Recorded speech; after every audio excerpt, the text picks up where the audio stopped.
সকলকে নমস্কার। আজকের কবিতা জীবনানন্দ দাশের বনলতা সেন। হাজার বছর ধরে আমি পথ হাঁটিতেছি পৃথিবীর পথে, সিংহল সমুদ্র থেকে নিশীথীর অন্ধকারে মালয় সাগরে।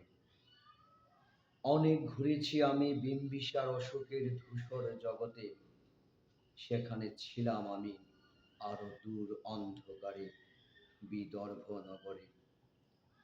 আমি ক্লান্ত প্রাণে চারিদিকে জীবনের সমুদ্র সফেন, আমারে দুদণ্ড শান্তি দিয়েছিল নাটোরের বনলতা সেন।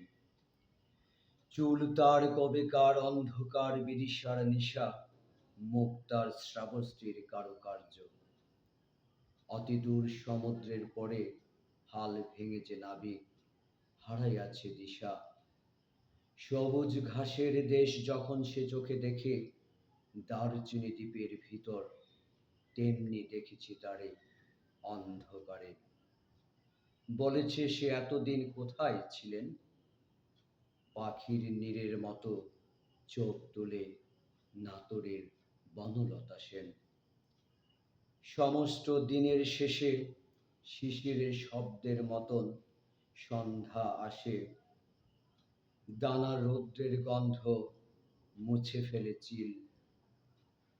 পৃথিবীর সব রং নিভে গেলে পাণ্ডুলিপি করে আয়োজন, তখন গল্পের তোড়ে জোনাকির রঙে ঝিলমিল।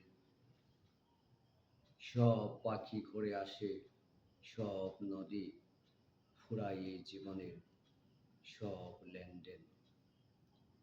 থাকি শুধু অন্ধকার মুখোমুখি বসিবার বনলতা সেন, বনলতা সেন।